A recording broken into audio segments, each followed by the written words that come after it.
If you love ancient history, then this is the channel for you. History Hit TV. It's like Netflix, but dedicated just to ad-free history documentaries, including a huge library of ancient history content from the 9th Legion to Boudica to the First Britain. Simply check out the details in the description below and make sure you use code Odyssey on sign up.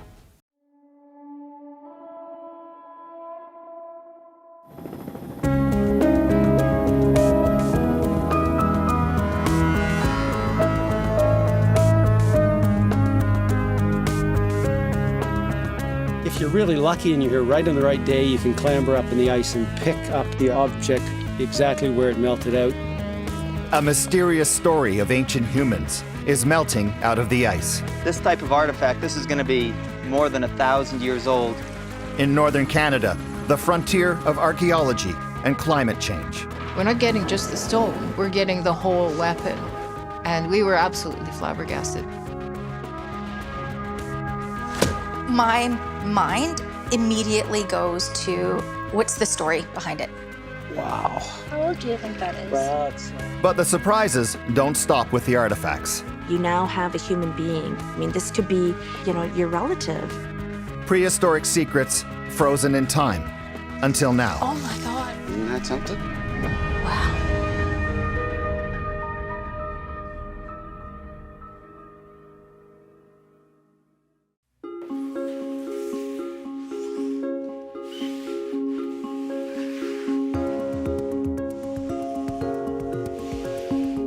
In a government lab in the Yukon, a collection of ancient hunting tools that holds the secrets to a missing chapter of human history. This one here is my particular favorite, and I don't know if you can see this, but this small segment, about 3 inches long, it's got a couple of twists of sinew on it and parts of a feather that are still wedged underneath that sinew. This is actually the piece that started the whole ice patch phenomena. When we got the radiocarbon date back at 4300, it's just all the lights went on and we saw that this was one of the oldest preserved organic artifacts found ever in Canada.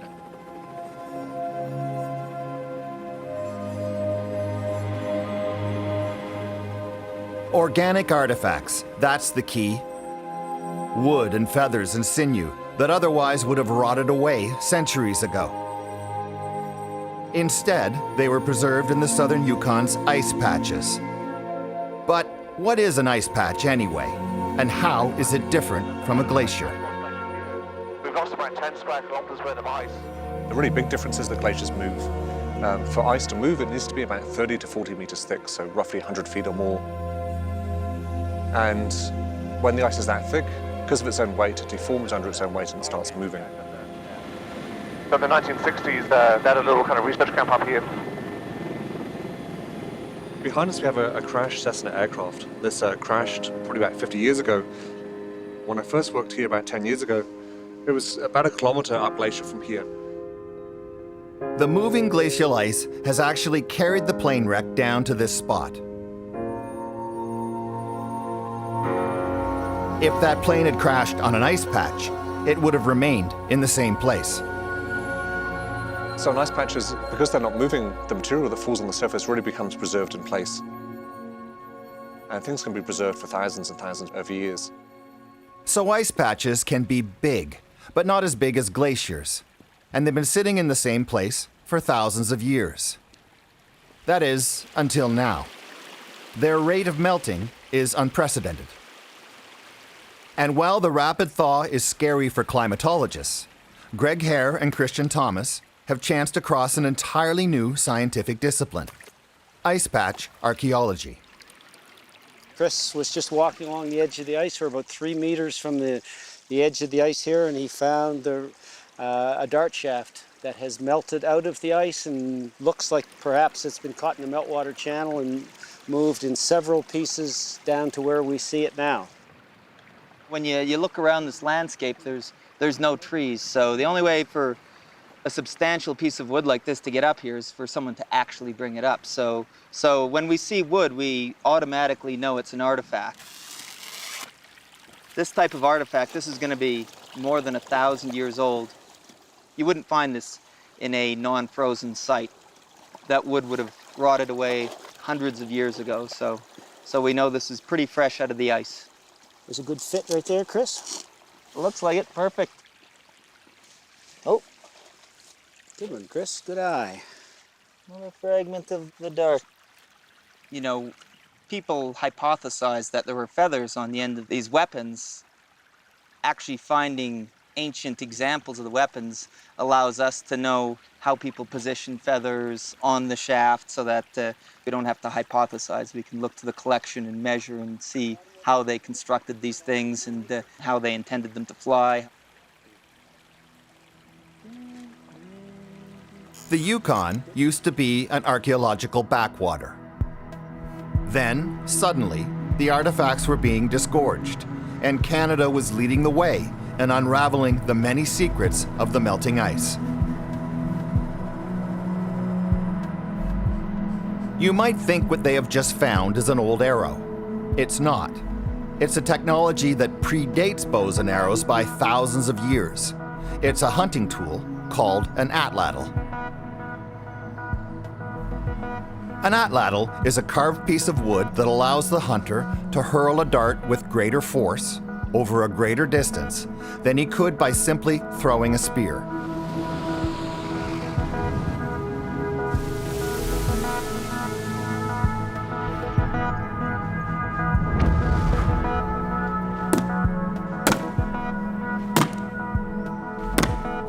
This is where members of the World Atlatl Association meet to compete and see how well they can compare to other throwers. There are actually atlatl leagues around the world, but most of the best dart throwers are here. Ryan Grossmeyer is an engineer at the University of Missouri. Grossmeyer has taken the dimensions of those ancient wooden atlatl shafts found in the Yukon and made exact replicas to study how effective they were as hunting tools.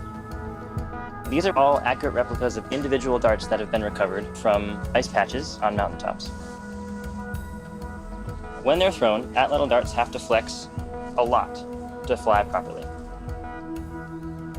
The dart shafts wobble wildly in the air from the force of the throw, but then, amazingly, find their mark on the target.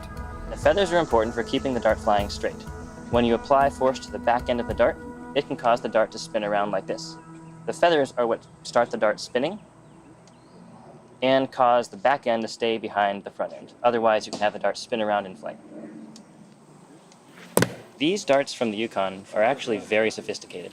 They are more sophisticated, in fact, than any modern dart that modern competitors are throwing.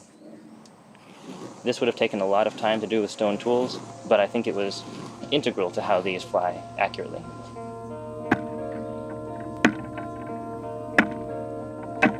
Okay, the official order. In terms of accuracy, there are competitors here today who can easily hit a dinner plate-sized target from about 20 meters. Ryan Grossmeyer. And that's definitely accurate enough to take down something like a caribou or any kind of deer.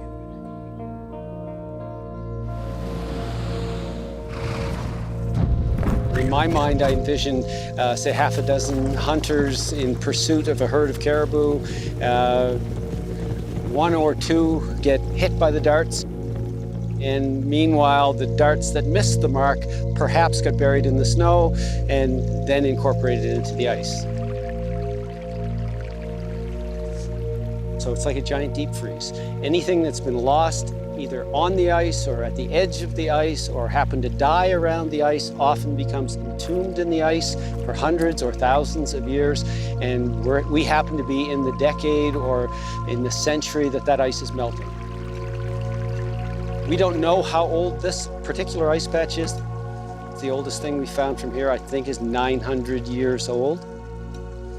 But other ice patches are as much as 9,000 years old. So it's a real window into the past. We have got, a preserved record of ancient people's hunting techniques and traditions. Looks like what we got here is maybe a swan or goose leg bone that's been split, and one end of it's been ground into a point, likely used as an awl for punching holes in leather and materials for repairing objects. My mind immediately goes to what's the story behind it? Because I've got a storyteller mom. I always am like, oh, I wonder how did that get there? What's the story around the person who prepared it? So this is definitely the first time I think we found an awl on an ice patch. It's one of the first times we found a non-projectile point on an ice patch. Huh. That's a beauty. Is it a woman's tool or a man's tool? Is it how did they lose it? In this valley here or this next one over there? Well, this is Friday Creek. It runs down into this area. The artifacts are telling a story that the elders heard about from their grandparents, that these mountains were once overrun with caribou. We're at the ridge between the Friday and Alligator ice patches. And this is a stone hunting blind. That's one of a series of 7 blinds that run along the crest of this ridge. And I first came here in about 1999, and Art showed us where these blinds were. When did you first know about these blinds, Art? Oh boy, I can't. I was about 8 or 9 years old. Let's assume there were people behind each set of blinds, and the caribou or sheep would go through them, and then you'd shoot them with your arrow or your dart. We didn't find anything organic that we could date, but last year, 2 years ago, was the first time that we came here, and we found a couple of broken spear points. And from our work within the ice patches, we know that the spear points were used right up until 1,200 years ago, and they were replaced then by antler arrow points. And because we've got spear points right next to these blinds, we know they're older than 1,200 years old. Were there a lot of caribou up here? I don't know why, but they disappeared from this area in 1898.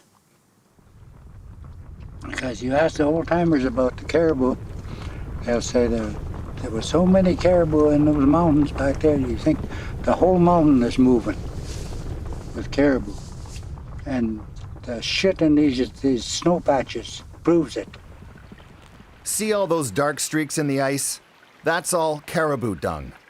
And when caribou biologists first found it in the mid-90s, it was stunning news. No one knew how it got there, because as far as anyone knew, the herds had disappeared a century earlier. It was amazing, like you could see as it was melting out the caribou dung, almost like it had been deposited days ago in some cases, quite fresh looking. So we knew that this wasn't some phenomenon in recent time, that it had to have been laid down by generations and generations of caribou. So we just said, well, we better collect some of it. As they were scooping up their dung samples, Don Russell and his partner found the pieces of what they thought were bits of an arrow shaft, and they took them back to Whitehorse. And they said, first of all, it's not an arrow shaft, it's atlatl shaft. And then we run a date on it because it looked like an arrow shaft. And I said, oh, that's pretty cool. Run a date, it comes back over 4,000 years old. And we, uh-oh. Right. I think the fecal sample that I collected was, I think, 1,600 years old. And the atlatl dart was 4,300 years old. So that kind of started the whole thing. And all of a sudden, we're not getting just the stone, we're getting the whole weapon. We're getting, the spears with the stone points, the wooden shafts and the feathers and the sinew. We're getting the arrow shafts with the feathers and sinew and the ochre on them. And we're seeing for the very first time as archaeologists the whole weapon. And we were absolutely flabbergasted. We've never had access to that knowledge before, right? It was, what we could learn from talking to the elders about life in the old days. And all of a sudden, we have an arrow, we can date it. We know exactly that it's, 150 years old or 300 years old, or we can take a dart and say, oh no, this one's 6,000 years old. So we couldn't do that with stone. Now we could. They could get an age on the artifacts because organic material can be carbon dated. Stone can't. The ice was melting, and at the base of the ice, sometimes on the surface of the ice, there were artifacts just lying around. And it was amazing that summer of 1999. It was every day the helicopter would come back with new, amazing artifacts that nobody had seen before. It was incredible. So the dung and the artifacts were very old. But a big question remained. Why were they finding it all up so high in the mountains? Why weren't the hunters simply killing animals in the valleys, where they didn't need to expend so much energy climbing? It turns out they were hiking up to where their prey was finding relief from the summer heat. One of the things is that caribou are very well adapted for cold conditions and not very well adapted for warm conditions. So it's an opportunity to help them thermoregulate so that by congregating on the ice, by laying down on the ice, they can stay cool. But I think more important than that was avoiding harassing insects. See how those caribou are twitching like that? They're being harassed by the warbleflies and the botflies. You can just see the whole animal shaking and shimmering to try to get rid of those. Yeah, it's only hot days in summer when you find them on the ice in snow patches up on the high mountains. We went up to an ice patch to get some water to drink on a hot day, and a big mountain caribou came right up to us. Yeah. And he didn't see us. His eyes were drooping and his tongue was hanging out. He was hot and he was bothered, and there was a cloud of flies. The warble flies is like a bee. It looks like a bee and it buzzes around like a bee and drives them nuts, but it doesn't bite them. It lays eggs on the legs, on the fur. As they hatch, a little larva would drill into the skin and go through the bloodstream up to the back. And then they just leave a nice little hole, which is okay. On a fur, you can't see the holes. Right. But on a piece of leather full of holes, not very many people can appreciate that. When they get onto the ice, those insects stay off to the sides. They can't fly. They don't congregate around the caribou. So the caribou get relief when they're on the ice. And then it's a question of if the caribou is 20 meters away or 40 meters away, can you hit it with the dart? Can you shoot it with the arrow? Do you have to get closer?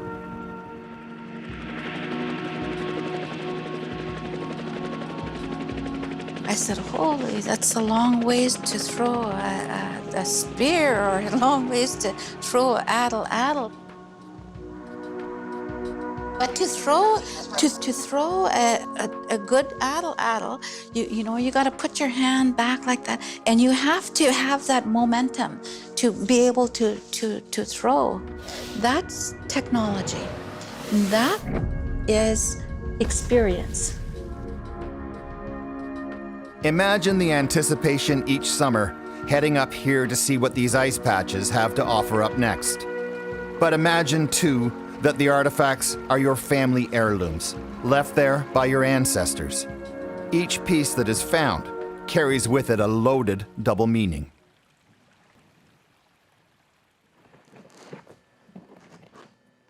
This is one of our, I suppose, most illustrious artifacts. It's a moccasin that was found at the Gladstone Ice Patch a number of years ago, and it was only through the efforts of our conservator that it was determined that it was actually a moccasin. She spent hundreds of hours conserving this material. She said it was like working with wet toilet paper, trying to put this on a mount and get the right shape and everything, and it slowly emerged that this was a moccasin. This has been dated at, it's about 1,500 years old, and this is certainly the oldest moccasin ever found in Canada. The massive Gladstone Ice Patch is the biggest one in the Yukon, and it's been producing artifacts for years. Gladstone is in the traditional territory of the Southern Shoshone. In order for Greg to visit the ice patches, he has to get permission from the different First Nations whose members are eager to go up and take part themselves. He found this projectile point. Wow. How old do you think that is? Well, it's a tip for a throwing dart, and this part of the ice patch has actually produced a bunch of dart shaft fragments. They're all between 3,000 and 9,000 years old. So it's pretty hard to say what this is, but you can see it's a pretty good quality chert. This is a really nice little stone point. The artifacts that the items, the lance points or the addle points or the arrow shaft or arrow points that come out of these ice patches, they're just part of the story of this land. They're not the story itself. They're only one part of that story. They're part of that caribou story. They're part of my grandma's life. They're part of my great-grandfather's life. And that has all given us life here to today. So when we look at some of those items and that, it's like, the stories are alive yet. The artifacts really help solidify that narrative, I think. And then for our younger generation, they are able to have that tactile proof that we have history here.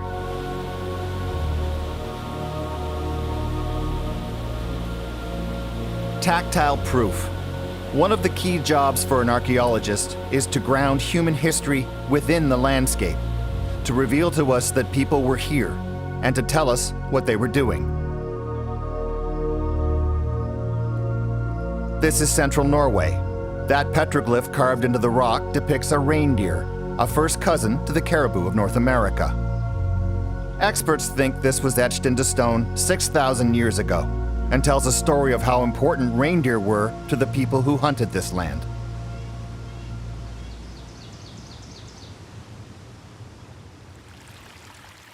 Past the tree line, up in the Dovre Mountains, the ice patches look incredibly familiar, just like the Yukon. They, too, are melting, revealing their own secrets. These really, in Norway and in the Yukon, these high mountain alpine locations are removed from the villages and the town centers and places where archaeology is usually done, and have not been very well investigated. And now for the first time we're seeing the importance of the margins, and we're seeing just how adventurous and how comfortable people were at high elevations. There's one piece of shaft here. Oi. This one is hard to say. Could be 800 years old, could be until about 300 years old, somewhere between it. Martin Callanan is an Irishman who studies ice patch archaeology at the University of Trondheim. This spot lies between central Norway and the coast, and it was heavily traveled by people we now know as mountain Vikings. In the Middle Ages, in the late Middle Ages, they really started to use this place a lot. And I think it has got something to do with it is relatively close to the village, or to the village at that time. And that this was their local snow patch in a way.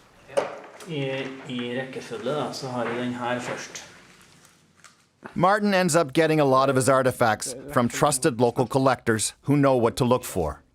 Tor Breton is a park ranger with a keen eye for spotting new items in the meltwater. He and his colleague Ingolf Rotve meet Martin in the Opto Park's office to unveil their latest finds. That's wonderful. Yeah. When you see the arrow and realizes, it's an arrow, it's like hard to describe. It feels like an electrical shock in a good way. And at first you say, oh, that's an arrow shaft. Can I find the arrowhead? Where's the rest of it? Oh, yes, it's complete. This is wonderful. I found at least 47 different artifacts, arrows or pieces of bows, found over several years in small fragments. So maybe 250 different pieces from arrows or bows. I found it was like this when I found it. When I tried to lift it, it broke.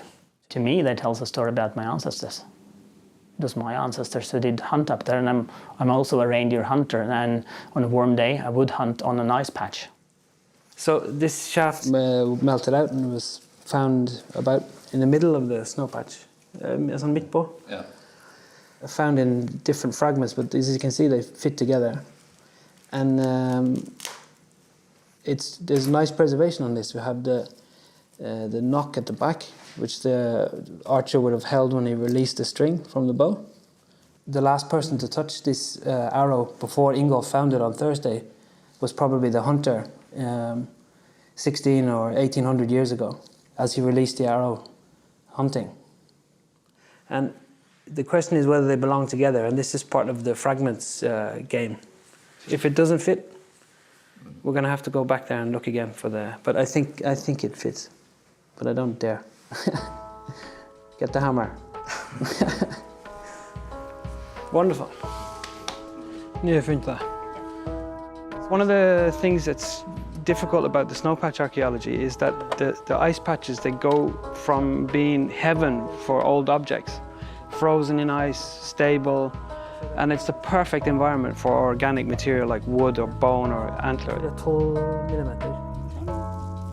But the moment the objects come out of the ice, then it becomes hell, because then it's very important to get to secure the objects straight away. Once they are thawed, the wooden artifacts are damp, even soggy. They'll need to be dried out and then treated with preservatives. In a burial ground near Vong in Norway, these mounds mark graves from the Viking era. Archaeologists estimate that there are between 750 and 800 people buried here, going as far back as 1,500 years ago. The thing to remember is that the people that lived here in Scandinavia during the Viking Age, they also were farmers, hunters. They worked in the landscape around them. And some of the arrows that we find on the snow patches, they may have belonged to the people that are lying in the graves here. In fact, we find arrowheads in the graves, in some of the graves. They're exactly like the arrows that we find on the ice patches as they melt. Well, not exactly. The metal hunting points recovered from the Viking graves are corroded by chemical elements in the soil. You can get an idea of what they would have looked like when they were new from their shape. But when you see a similar point recovered from the ice where those chemical elements aren't present, well, just look at it. It's pristine. It was found early in the morning, and the way the light was shining on the snow patch, and it just really had melted straight out of the ice. It's almost as if the hunter was there the day before and had lost it. So it actually sort of captures what ice patch archaeology is about, just trying to be there at the right time and save the object as best we can. A metal point is something they'd dearly love to find in the Yukon, but that artifact hasn't turned up there yet. The key strategy in both places is to be ready, to spend the summers keeping an eye out for what gets offered up next. What we're seeing here is a little knob at the top where the bow would have been stringed, and we can see a fragment of the arm of the bow. Of course, it would have been much longer at that time, but the hunter would have held it perhaps here, and only this part has been preserved. Maybe perhaps this is exactly where it broke. So this may be one of those other moments where the hunter has strung his arrow, has drawn a string, and instead of loosening an arrow, the bow has cracked, and then it was discarded on the snow patch. So there may have been wailing and gnashing of teeth around this piece. In the 80s, there was 1 or 2 little finds. 2000, early 2000, 2003, it just explodes. It explodes in central Norway, in southern Norway. We start to hear news from Canada, southern Yukon. They've got hundreds of finds. And then we realize, wow, this is something very different. And I think that this applies to glacial archaeology as a whole, that we are everybody in a kind of a rescue mode. And we're trying to find the best way to document the things now, here and now. The real detailed research and study of these things is going to come, decades and centuries in the future. This is research material, and this is material for archaeology, for archaeologists for generations. This is the front line of the archaeology of climate change. I think that there's a lesson we're being shown something here, that when 5,000, 6,000-year-old objects are starting to melt out of alpine ice, that something is changing in the mountain landscapes. And you know, there are lots of other indications around us. This is only one of many different signs that there is something changing in the nature that surrounds us. With the speed of climate change, people know now that anything could come out of the ice next. And with each discovery, the past speaks more loudly, more clearly, challenging us to interpret our human story in dramatically different ways.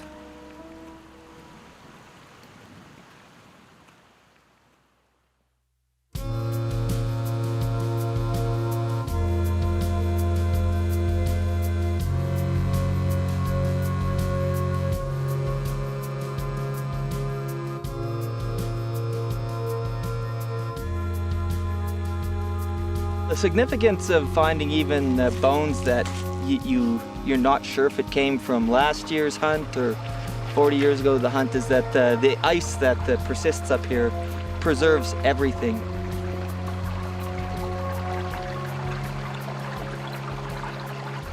So this could be 10 years old, it could be 3,000 years old.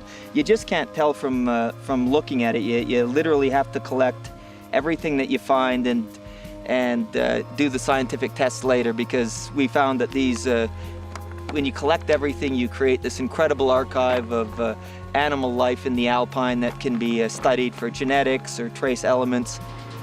And you can really learn a lot about the past. We've got sheep, we've got caribou, we've got bison, we've got wolves, we've got bears.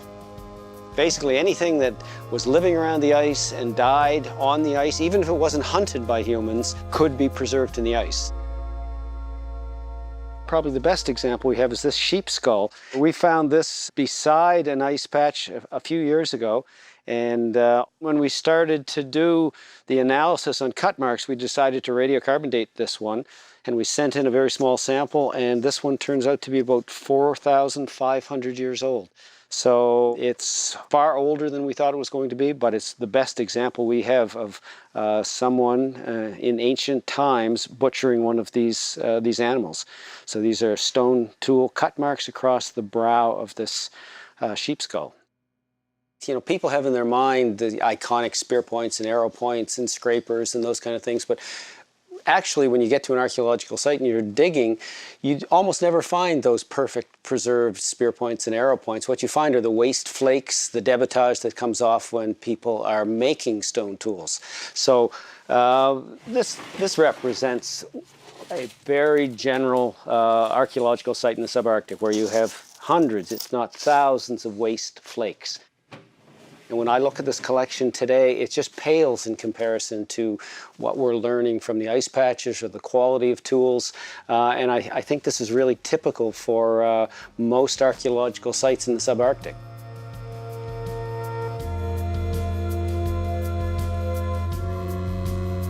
We're at the Gladstone Ice Patch, and Sheila just found another stone spear point. And you can see it is, you know, that's either basalt or dacite. Another day, another historic find. Yeah, it's within that range. This time, it's the stone hunting point from the tip of an atlatl. You're getting a better, your eyes starting to get trained. Greg Hare is with college student Nansana Murphy, a member of the Champagne-Eshak First Nation. Yeah, it really stands out, the colors. And with anthropologist Sheila Greer. And you can shape it. They chose, the old people knew what they were doing. They chose rock that they could shape. I have seen somebody personally pick up a stone tool and go, you mean this is made by my ancestors? And you go, yeah. I don't know, it's crazy. I love it. It's so cool to know that this has been here for like hundreds of years and you're just seeing it now. For much of the 20th century, the residential school era cut First Nations children off from their relationship to the land. I was 5 when I was taken from family and that here. I don't know if people really realize what kind of impact that had on communities. The discovery of that first artifact in 1997 coincided with the Yukon native culture beginning to find itself again. Hardly anyone was doing traditional carving, and there were no traditional dancers like the Dakakwan troupe. Now look. Preserving culture and a connection to the land are one and the same. For those young people now that are going to be the caretakers, they're the ones that are going to look after the land, they have to know where they come from.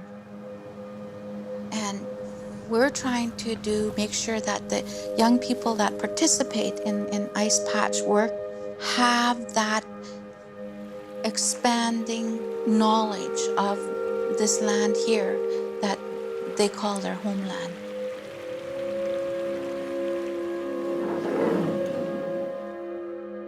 Like you can feel it viscerally right through your body when you're picking up a piece, and it's like, whoa. Like, which ancestor actually touched this? Like, who was that person? What did they look like? How did they live, you know? It's not just an artifact. It is a piece of who you are. 20, 25 years ago, no kids in the Yukon would have known what an atlatl was, or a throwing dart. And today, if you go around to almost any school in the Yukon, all the kids know what a throwing dart is or an atlatl is. They know how to make them, they know how to throw them. And that's a cultural shift that has just taken place in 20 years. The early ice patch discoveries also coincided with the Yukon First Nations signing their land claim agreements.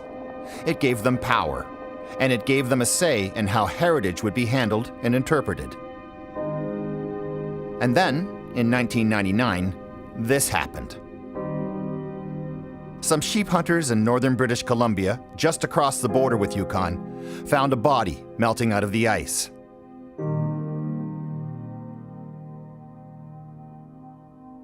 Scattered pieces of his belongings, including his spruce root hat, his gopher skin robe, a bag of tools and various wooden implements, indicated that this was no recent casualty. You now have a human being. You now have a relative. And that really struck home to the community. And, you know, like, you want to know who this person is. You really want to find out. I mean, this could be, you know, your relative, and you really need to know. It's beautifully made, not just finely made, it's gorgeous. We really had to get into the driver's seat. We really had to, as a First Nation, we really had to get control. That was, I think, the biggest task that we had, to ensure that we're not going to allow people, scientists or whomever, to come and dictate to us or tell us how we were going to be treating our own relative. Since the early 90s, people around the world have been finding bodies melting out of the ice. Lost climbers, hikers, 2 soldiers missing since the First World War, and Odyssey. Odyssey is world famous, a 3,300-year-old iceman who has been studied ever since he thawed out of the Alps in 1991. One thing about Odyssey, though, no indigenous group ever claimed him as their own. It was a different story in North America. Take the 9,000-year-old skeleton of Kennewick Man. A bitter fight ensued in Washington state over who should have control of his remains, the government or the First Nations. No one in the Yukon or BC wanted a repeat of that. You know, everybody had a sort of bad taste in their mouth from the Kennewick Man situation. Champagne-Atiac and the BC government were able to come to a resolution that allowed science to take place and still honor the cultural values. A resolution born out of compromise, not only with the scientists, but also within the First Nations communities. There were people who felt it was a bad idea to disturb the remains of this man, whoever he was. Even now, images of the body cannot be shown because of sensitivities and respect for the dead. I think the biggest lesson for the community is that I need to honor what my ancestors, have taught me. So they gave this lost man a name, Kwadai-Dan-Sin-Chi, Southern Shoshone for long ago man found. And then they told the scientists from the BC government that they could study his remains and belongings, but only for a year. You know, science had their results out of the project, but also the rights and the respect for other people's beliefs or the First Nations beliefs, and they've also been respected in the process too. So this balance or this compromise agreement, to me, it seems to me from the outside at least to be a very Canadian solution to a Canadian situation. And we knew from the very beginning, at the end, it would be cremated. So we really tried to take the best samples we could and do the best analysis we could at that time. We were really surprised when we looked at his bone, which gives you sort of a 10-year record of diet, of all these breakfast, lunches, and dinners over 10 years, and it was almost entirely marine diet. So it looks like that he would have been spending most of his time on the coast. The scientists managed to isolate Kwadai-Dan-Sin-Chi's mitochondrial DNA and determined that he was connected to native groups from the Pacific Northwest. See feathers here. I mean, given the radiocarbon dates suggest that, you know, he's somewhere between 200 and 300 years old, it makes sense that he would be related to people. And that was the height of the trade between the coastal Tlingit and the interior Athabascans was in that period of time. So people were back and forth a lot. For many people, that was a really profound discovery and made the importance of Kwadai that much more significant.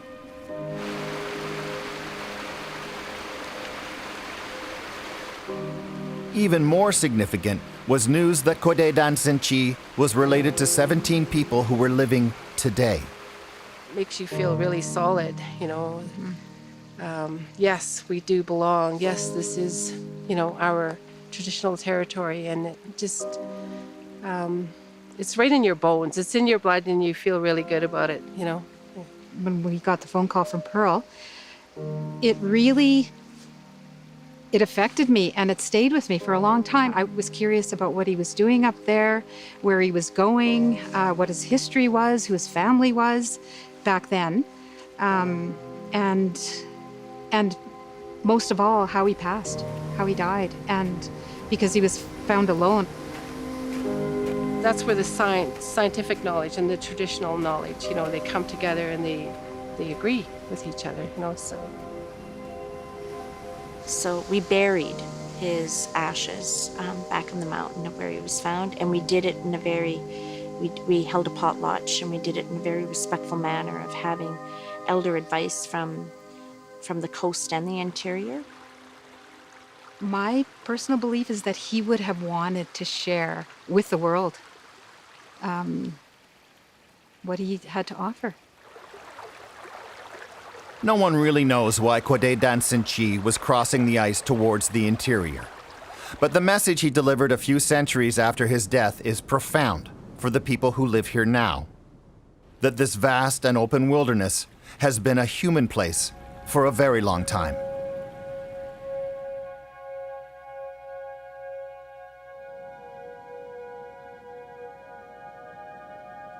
Huddled into an overlook at Snøhetta, Norwegian hikers learn about the animals up in their local mountains and how ancient hunters headed up to the ice. But the story gets more complex in the traditional territory of the southern Sami people. They were reindeer herders, and their history here goes back thousands of years. Martin Callanan is just laying the groundwork to start searching the Sami ice patches. No artifacts yet, but it's early days. The story of the Sami is almost identical to government treatment of the Yukon native people. So they had a really strong policy making the Sami children go to boarding schools, had to speak Norwegian, and they only learned Norwegian in schools, and they had teachers coming from the south being teachers in this area, and it was forbidden actually to teach in the Sami language. Ice Patch Mountain. So these Sami are hoping archaeology can help them reclaim part of their culture.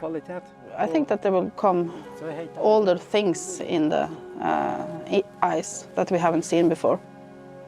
And I think this kind of findings will be a way to establish that prehistory and say that this is what happened. It would be a way of reclaiming history. I think it would be very important to have something to say that, look, this is my story. The story in this area is long. It's a multi-ethnic context.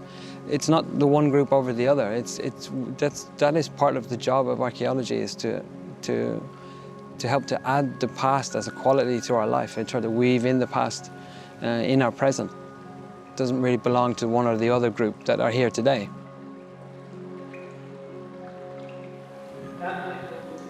The point of that for me is that if you come there from a Norwegian ethnicity, you see that, aha, this is my past. But it's also important to remember that Southern Sami also reach back into the past and say, aha, this is my past too.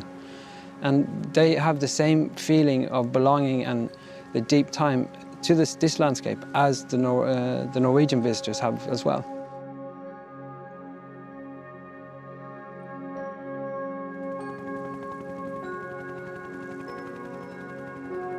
At times, it resembles a scavenger hunt. Over a good Yukon summer like this one, the discoveries just keep on coming. Okay, so we got 3 pieces of an arrow here. It's kind of interesting because these 2 broken pieces, one's the small end, so that's going to be at the proximal end of this arrow, and the other piece beside that is probably going to go at this side. Yeah. So let's just see what we got here. It is a lovely straight arrow shaft. Put that back and let's see what these other pieces look like. Oh, look at that. That's the knocked end. of the arrow. That's a beauty. Nice, nice, nice, nice, nice. Oh, really nice. I'm not exaggerating to say that most archaeologists would die and found they'd gone to heaven to be able to find something like this. Not just archaeologists, you know. Anyone. Have a nearly complete arrow. The opportunity to find something like this that's just melted out of the ice after 1,000 years. It's incredible. Greg Hare's team has learned that even the most inconsequential-looking ice patches deserve attention. They know that in another age, hunters might have stalked there. It's one of those things that you would never have predicted, like when you're at university and you're studying things, you would never predict that the opportunities within archaeology would change so dramatically that you'd be involved in something that is kind of redefining the discipline. I'm just gonna take some video of the context here. Greg Hare is going to remove the artifact and we'll see what we got here.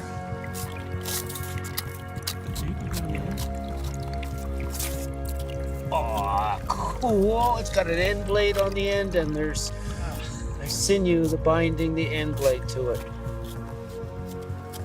Wow. A massive copper point attached to the end of a caribou antler arrowhead. With feathers. Is that a feather? All right, see what you got. Okay. It looks like it could be another stick. It has that general shape. What do we got here? Oh my God. Yeah. Oh my God. Isn't that something? Wow. Yeah. That's amazing. Isn't that something? Oh my goodness. Oh, it's perfect. It was seeing the full barbed antler point with a copper end blade. That's something we haven't seen before here in the Yukon. It's just a perfect piece. And yes, we finally have one. Oh my God, that is stunning. Isn't that is something? Just beautiful. Wow. This is our new poster child. Yeah, it is. It has just been elevated to that. Look at this. The craftsmanship of this copper hunting point, attached with sinew to a barbed antler, is astounding. When the team ran carbon dating tests on it later, they found out it was 850 years old. Further tests showed that the point was processed from local copper nuggets, so the metal was not an outside trade good. Whoever lost this lost not just a weapon, but something of value, perhaps a talisman. There's an amazing story here, embedded in just this one piece. Bit by bit, the ice is giving up its secrets. we've only got one chance at this, you know. 10 years from now, many of these patches may have either melted out or the artifacts that were present have melted out and they're gone now. So we've got this one opportunity and we're trying to make sure that we